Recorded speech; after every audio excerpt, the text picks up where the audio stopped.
If you're thinking about building a new home, a lot walk is an absolute non-negotiable in the process. So in this video, we're going to explain to you not only what is a lot walk, but we're also going to give you questions you need to ask and walk you through a hypothetical lot walk so that you're a more educated home buyer. A lot walk all starts when the potential client walks into the sales office and gets with our sales team and says, I'm interested in a pre-sale home. So on a spec home, it's a little bit different. That lot's already been predetermined by us here at SR Homes. And we actually do lot walks even for our spec homes. Our office staff will reach out to the build team and say, hey, we are interested in building one of these plans based on our sales, and what lot is this going to work best on? So we're not just throwing our spec homes on random lots either. Each lot is taken into account when it comes to the build process. So on a pre-sale, if we have a specific client coming in interested in either house plan or a lot, it can start either way. You want to build a house plan and you just need to find the right lot for it, or you have a lot that you really like and you want to find a house plan that fits for that lot. So that's actually the scenario we're going to run through today. So Dallas, if you'll grab our map,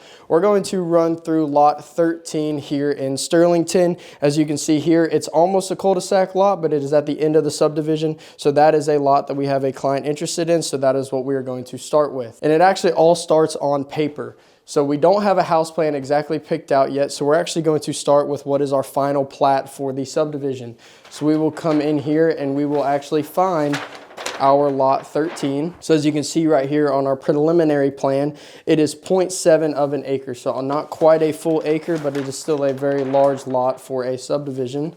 So now we will come in here and find lot 13. So here we are, lot 13 on our final plat. So the reason we start on paper is so we can actually see some of the areas where the county has told us we are actually not allowed to touch. So as you can see here, lot 13 has a huge tree safe area. So in this subdivision, actually in Sterlington, there is a lot of tree safe areas. So what that did is that kept us from clear cutting the entire neighborhood. So we are actually only able to develop part of this 0.7 of this acres of this lot. So we start on paper, we look at what we like to call our buildable space. So that's going to be this all white space here that's actually outside of our tree safe. That is our buildable space. We'll also look at any of our easements. So on the back of this lot, we have a sanitary sewer easement, as this lot does back up to the retention pond in the back of the subdivision. So we have a sanitary sewer easement and a drainage easement in the back as well. That only takes up 20 foot of the last back of this lot, so that doesn't affect our buildable space at all, and there is no easements on the buildable space.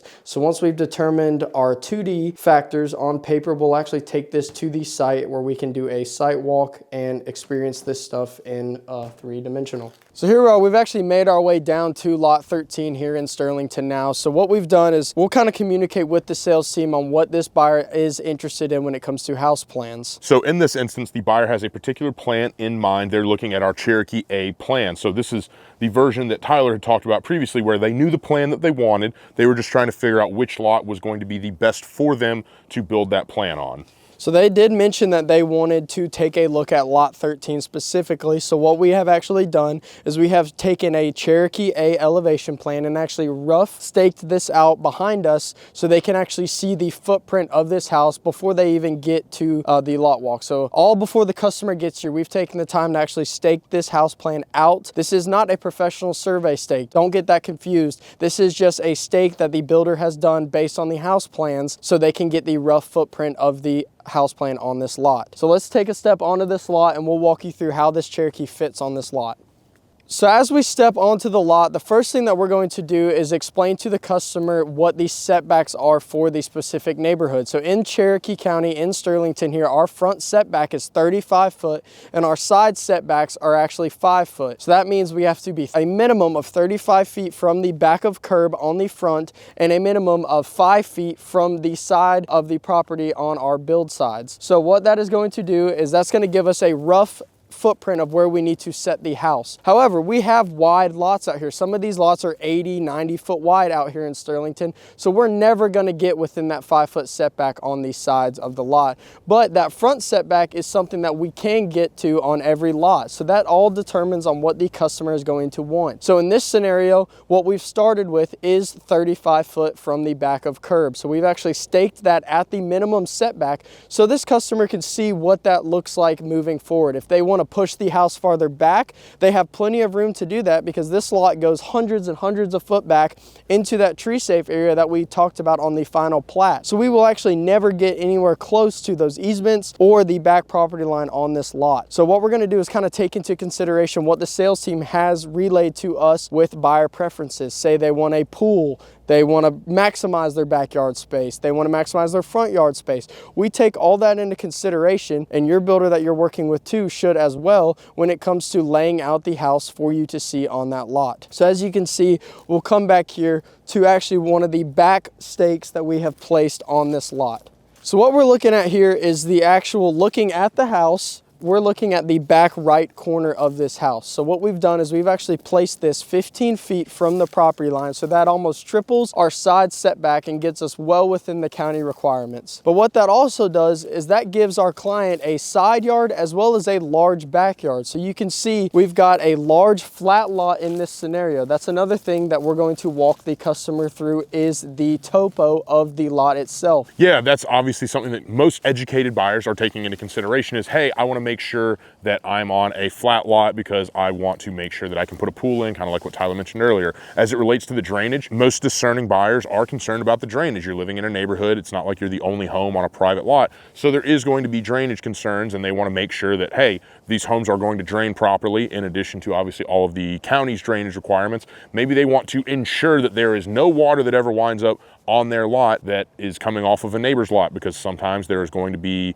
county drainage requirements that say, hey, look, this is all going to funnel into a trough kind of in between the side yards of the two homes, and it's going to go off the front and the back. Maybe a client doesn't even want that. They want no additional water on their lot, so they want to come out and pick something very similar to this lot where it is basically identical in terms of how level it is with its neighboring lots. Yeah, so when we're looking at the topo for a lot, in this example, we've got that tree safe area that we saw on that final plat. So what we're actually able to do is shed all the water from the backyard down into this natural area, which is the best erosion control possible, which is actually natural woods. So we will send all this water from the back of this lot down into these woods, so this homeowner doesn't have to worry about having drainage issues in their backyard. So that's something that your builder needs to walk you through when you're doing a lot walk if that's a concern of yours. We also are able to get a nice big flat backyard. So this lot is a perfect pool lot. They could put a large swimming pool, they could put a small dipping pool, they could do an outdoor kitchen area. There is so many things that can be done with a large flat lot like this, and that's something to take into consideration when you're looking at all different types of lots. Same thing when it comes to how your house actually fits on the lot. So you can see this house takes up a good bit of this lot,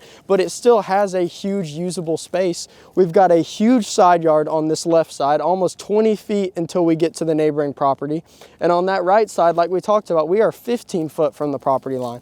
So we've tripled that county requirement, but also given the buyer a nice side yard here to work with. So what we've done is by setting this house that minimum of 35 foot, we've actually shown the client how much room they have to work with in the back of the house. And that's when our sales team kind of can come in and talk to the client and relay to us as the builder, all a part of this communication that we've talked about time and time again, what the client is really looking for in their space. And this is even something that after this lot walk, the buyer came back and ultimately when they were signing the contract said, hey, we see that we have more than enough space in the backyard. I don't believe they're planning on doing a pool, or at least that hasn't been conveyed. And so they wanted to go ahead and bump the house, I believe, 5 more feet back from the minimum setback. So they actually have 5 more feet that they can go back. They want to maximize a little bit more of the front yard space. That's part of why this whole process is so important, is because if you're going to be spending hundreds and hundreds of thousands of dollars, you want to make sure that you get everything that you want. And in a semi-custom neighborhood, you can get pretty close to everything that you want. An additional 5 foot on the setback, that's very easy. And ultimately it helps the client enjoy their home that they've spent all of their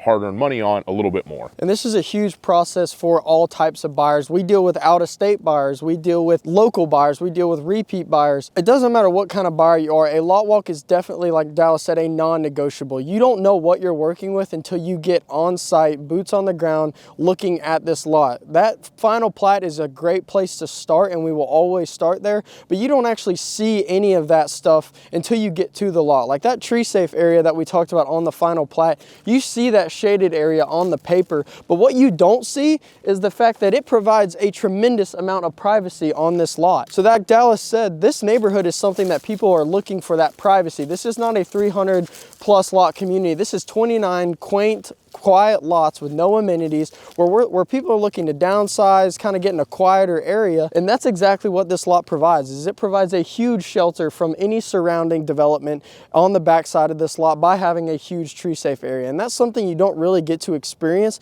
until you actually get boots on the ground walking this lot. So that's why we think here at SR Homes, lot walks are absolutely non-negotiable, and we are more than willing to do that before you've even touched pen to paper. So if you are thinking about building a semi-custom home anywhere in the Atlanta area, hopefully somewhere in Canton, then make sure you click that link right down below, fill out your information. We'd be happy to have a conversation and set up a lot walk. Maybe you want to come out, you want to see the plans, you find a plan you like Tyler said earlier, and you want to go, hey, what are my best options for this fit? Or you come out here and you just drive through the neighborhood and you take a look at the neighborhood. And this particular instance, it was actually just an agent that came out. She had some out-of-state buyers and she knew what they wanted and conveyed that to us as the sales team. And then we were able to hop on a call with, I believe it was a FaceTime call with the buyers that were in Texas, and they were able to do their lot walk virtually. So it is really a two-pronged approach. You can either find the plan like Tyler said that you want and then go from there, or you can pick out a lot and then figure out which of the plans would be most accommodating, whichever fits you the best. So again, if you're interested, click that link right down below. We'd be happy to have a conversation and set up a lot walk just like this.